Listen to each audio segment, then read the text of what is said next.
Om Swastiastu, Assalamualaikum warahmatullahi wabarakatuh, Shalom, Namo Buddhaya, dan salam harmoni.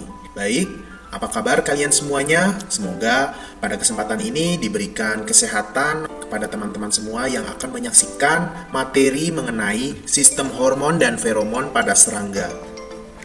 Kalian sudah tahu belum sistem feromon dan feromon itu seperti apa?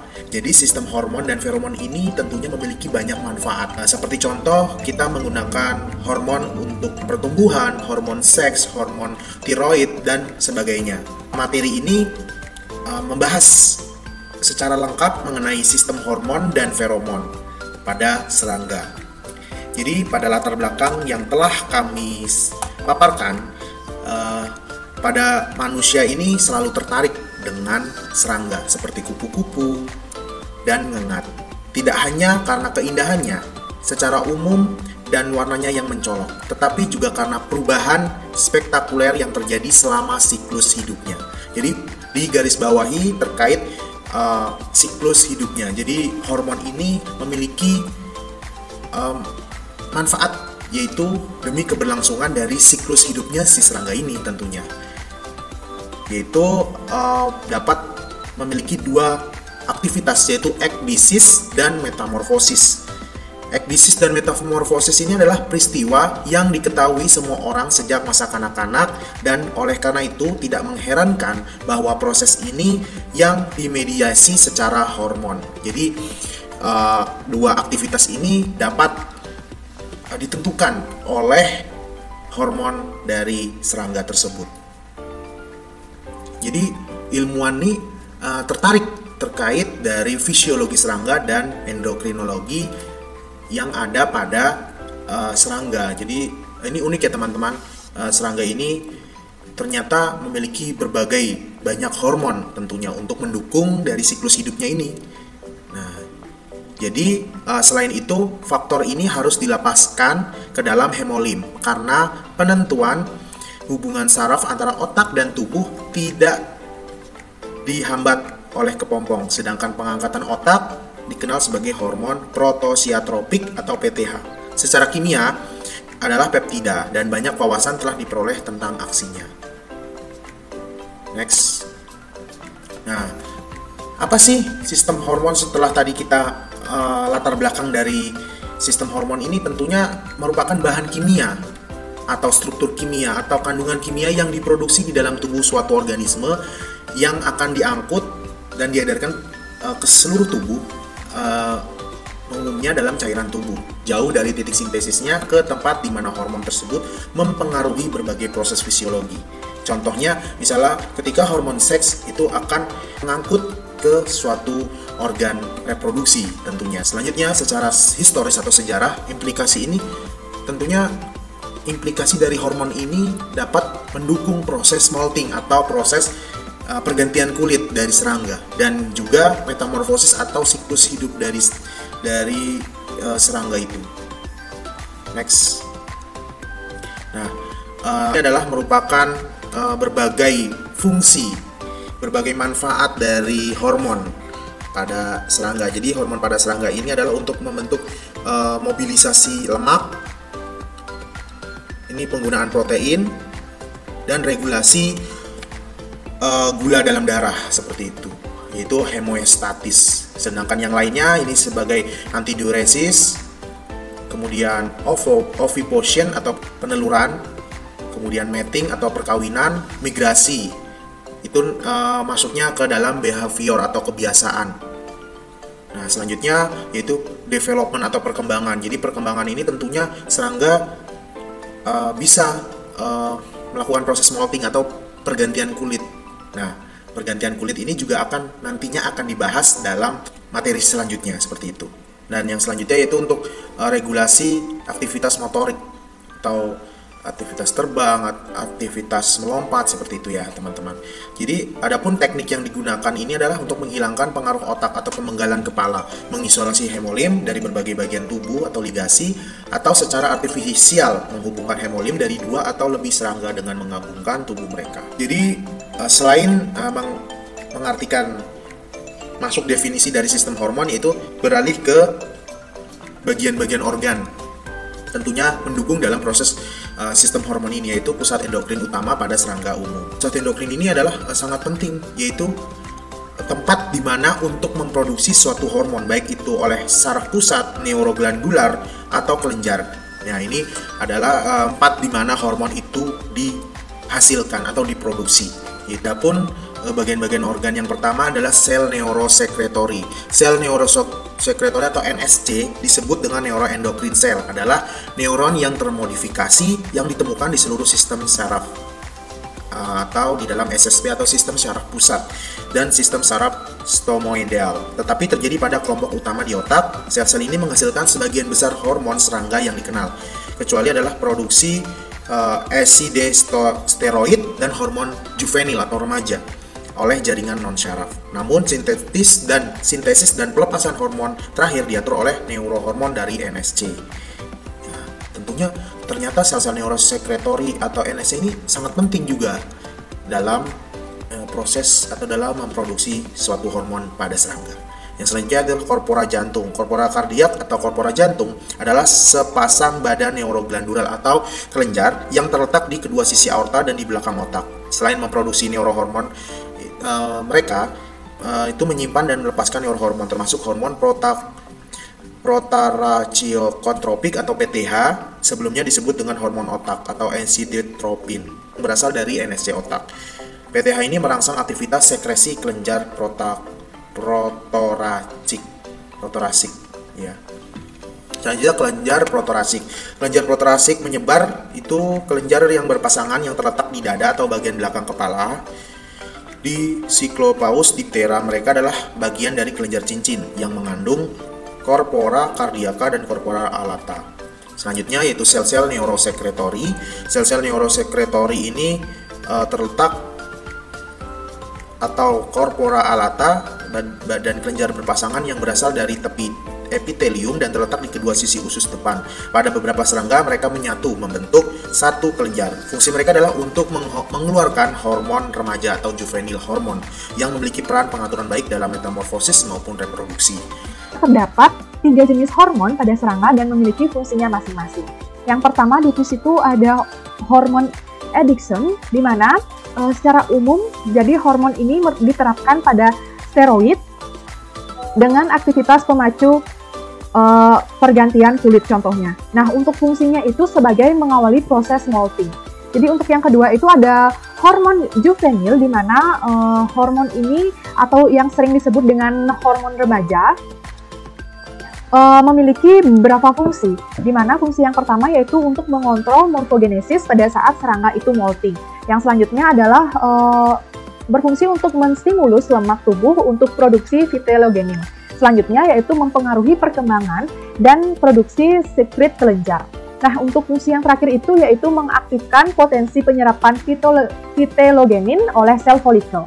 Nah, untuk selanjutnya yaitu ada hormon ecdysteroid atau ovarian hormon, di mana untuk hormon ini berfungsi untuk menginisiasi dan mengatur produksi vitellogenin dalam sel tubuh. Selanjutnya ada neurohemal control of molting in insect, di mana terdapat hormon-hormon yang terdapat khususnya pada insekta, di mana terdapat hormon seperti PTTH, terdapat juga berbagai macam neurosensory cell, optic lobe, dan beberapa lainnya.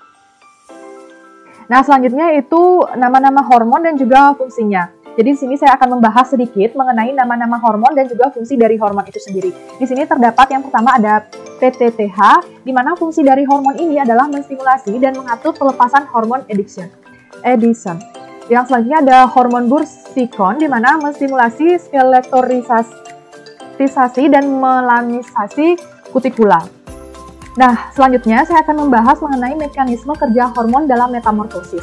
Nah, sebenarnya peranan hormon dalam metamorfosis ini meliputi proses pengelupasan kulit larva dan pembentukan pupa pada serangga holometabola. Dan sedangkan pengelupasan kulit limfa pada serangga hemimetabola. Nah, hormon yang berperan dalam metamorfosis ini terdiri atas 3 macam. Yang pertama, hormon otak. Yang kedua, terdapat hormon molting atau excitation dan hormon juvenil. Nah, hormon otak ini disebut juga ecdysotropin, di mana disimpan di dalam korpora kardiase. Sedangkan hormon molting atau Eddickson ini dihasilkan oleh kelenjar prototoraks, yaitu suatu segmen pada tubuh serangga yang mempunyai pasang kaki terdepan dari ketiga pasang kaki terdepan serangga. Jadi oleh karena itu, maka hormon ini juga dinamakan hormon protothoracic gland atau disingkat menjadi PGH atau PGH. Nah, sedangkan hormon juvenil atau JH dihasilkan oleh corpora alata, yaitu sepasang kelenjar endokrin yang terletak di dekat dengan otak. Nah, kemungkinan hormon otak ini mengandung kolesterol, yaitu suatu senyawa steroid yang juga merupakan protein, bisa disebut dengan protein yang merupakan rangkaian dari senyawa polipeptida. Nah, sedangkan hormon juvenil ini masih belum jelas secara benar strukturnya bagaimana. Jadi sebenarnya hormon juvenil ini terdiri atas senyawa hidrokarbon alifatik, sedangkan terdapat juga hormon juvenil ini berupa farnesol, yaitu suatu prekursor kolesterol dan sterosol lainnya. Nah, secara berkala sel-sel neurosektory di dalam otak menggunakan hormon otak atau edisiotropin ini. Hormon ini merangsang kelenjar prototoraks untuk menghasilkan Edison, di mana selanjutnya Edison ini merangsang pertumbuhan dan menyebabkan epidermis menggetahkan suatu kutikula baru yang menyebabkan dimulainya proses pengelupasan kulit atau disebut dengan molting. Nah, jika otak dari larva tersebut dibedah secara mikro, maka Edison atau hormon tidak akan dihasilkan lagi dan sementara itu pertumbuhan dan proses pengelupasan kulit akan terhenti.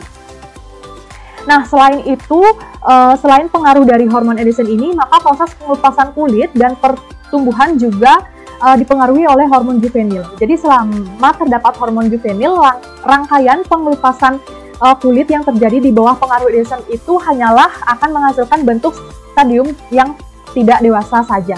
Nah, jika konsentrasi hormon juvenil ini relatif lebih tinggi daripada Edison, maka merangsang pertumbuhan perkembangan yang terjadi pada larva dan mencegah proses pembentukan pupa. Nah, namun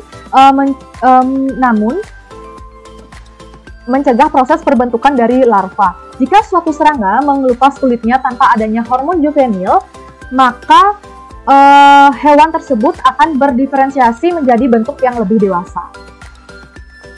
Saya akan menjelaskan tentang feromon, di mana feromon ini berasal dari bahasa Yunani yang terdiri dari dua kata, yaitu pero dan juga mon, di mana pero merupakan pembawa dan mon merupakan sensasi, sehingga feromon merupakan sejenis zat kimia yang berfungsi untuk merangsang dan memiliki daya pikat seks pada hewan jantan maupun betina. Zat ini berasal dari kelenjar eksokrin yang digunakan oleh makhluk hidup untuk mengenali sesama jenis, individu lain, kelompok, dan untuk membantu proses reproduksi. Karena feromon merupakan senyawa alami tubuh. Berbeda dengan hormon, feromon menyebar keluar tubuh dan hanya dapat mempengaruhi dan dikenali oleh individu lain yang sejenis. Ketika pertama kali ditemukan pada serangga, feromon banyak dikaitkan dengan fungsi reproduksi serangga, di mana penemu zat feromon yang pertama kalinya pada hewan atau serangga adalah Jean Henry Fabre.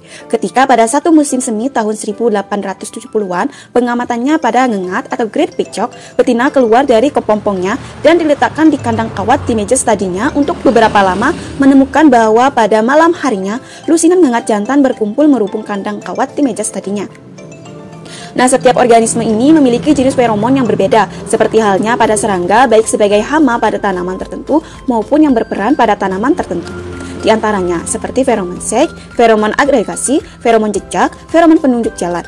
Nah, menurut Nurnasari pada tahun 2015, yang dimana melaporkan berdasarkan fungsinya ada dua kelompok feromon, yaitu yang pertama ada feromon releaser yang memberikan pengaruh langsung terhadap sistem syaraf pusat individu penerima untuk menghasilkan respon tingkah laku dengan segera.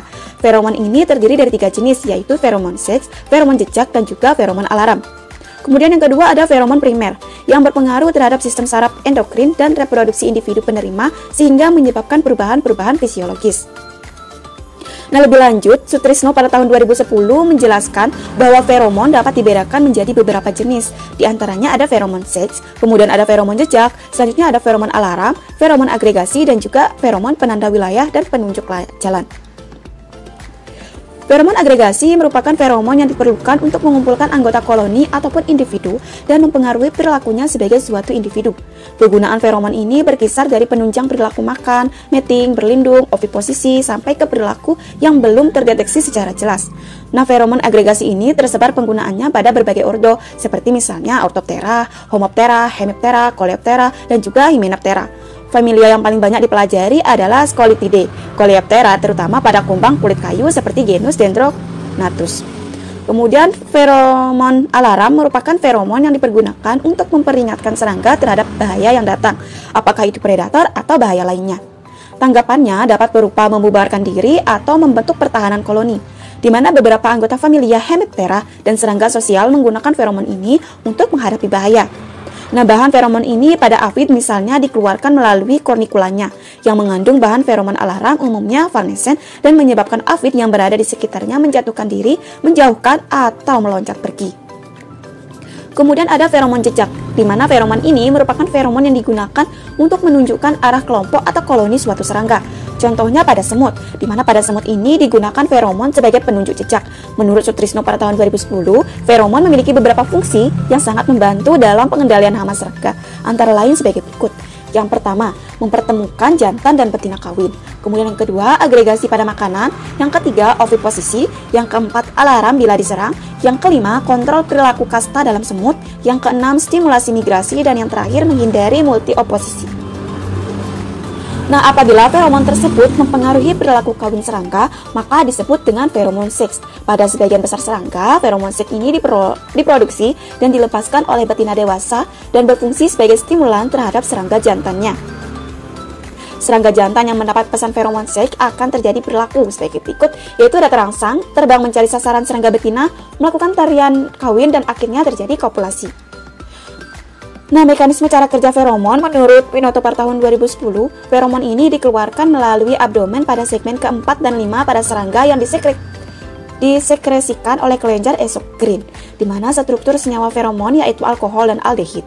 Struktur senyawa yang dihasilkan bersifat spesifik sehingga reseptor yang dipunyai spesifik pula. Setelah sampai di antena serangga target, senyawa feromon tersebut akan dicapai ke otak melalui sel saraf dan barulah diterima oleh sel penerima. Materi selanjutnya yaitu mengenai feromon penanda lokasi.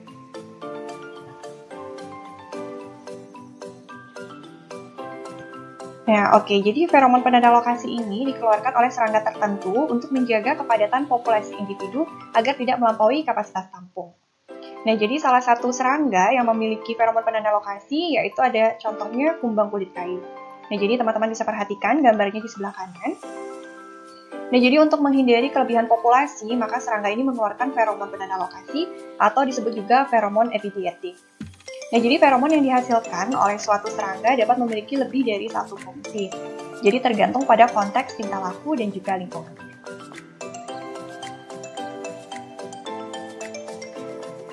Oke, untuk lebih jelasnya mengenai feromon pada serangga, kita akan membahas feromon ini per masing-masing serangga. Oke, yang pertama kita akan membahas mengenai feromon pada lalat. Nah, jadi hidrokarbon ini adalah salah satu komponen dasar pembentuk senyawa feromon seks pada Musca domestica. Nah, feromon seks ini diproduksi di sel oinosit yang selanjutnya akan didistribusikan menuju jaringan internal atau bisa kita sebut sebagai hidrokarbon internal dan juga eksternal atau hidrokarbon kutikula. Nah, hidrokarbon kutikula yaitu hidrokarbon yang ada pada lapisan tipis dari kutikula Musca domestica. Pada lalat jantan yang baru, eksplosi heptakonsens hanya sedikit dideteksi pada kutikulanya. Jumlah tersebut akan bertambah secara signifikan hingga mencapai angka tertinggi pada hari ke-6.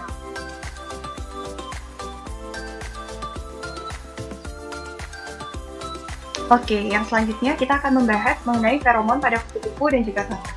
Nah, jadi kupu-kupu dan ngengat ini termasuk ke dalam ordo Lepidoptera. Mekanisme cara kerja feromon menurut Winoto pada tahun 2010, feromon dikeluarkan melalui abdomen pada segmen keempat dan juga 5 pada serangga yang disekresikan oleh kelenjar eksokrin. Struktur senyawa feromon yaitu alkohol dan juga aldehid. Struktur senyawa yang dihasilkan bersifat spesifik sehingga reseptor yang dipunyai spesifik pula. Setelah sampai di antena serangga target, senyawa feromon ini akan dicapai ke otak melalui sel saraf dan barulah diterima oleh sel penerima.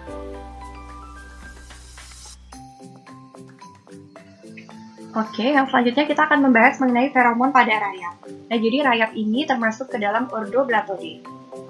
Feromon rayap ini merupakan suatu diktum bahwa rayap itu buta. Mereka jalan beriringan atau dapat menemukan objek makanan bukan karena mereka mampu melihat atau mencium bau melalui indera pencium. Kemampuan mendeteksi dimungkinkan karena mereka dapat menerima dan menafsirkan setiap bau yang esensial bagi kehidupannya melalui lubang tertentu yang terdapat pada rambut yang tumbuh di antena. Bau yang dapat dideteksi rayap berhubungan dengan sifat kimiawi feromonnya sendiri. Feromon ini merupakan hormon yang dikeluarkan dari kelenjar endokrin. Tetapi, berbeda dengan hormon, feromon menyebar keluar tubuh dan mempengaruhi individu lain yang sensitif. Untuk dapat mendeteksi jalur yang dijelajahinya, individu rayap yang berada di depan mengeluarkan feromon penanda jejak yang keluar dari kelenjar sel, yang dapat dideteksi oleh rayap yang berada di belakang. Nah, sifat kimia feromon ini sangat erat hubungannya dengan bau makanannya sehingga rayap mampu mendeteksi objek makanannya.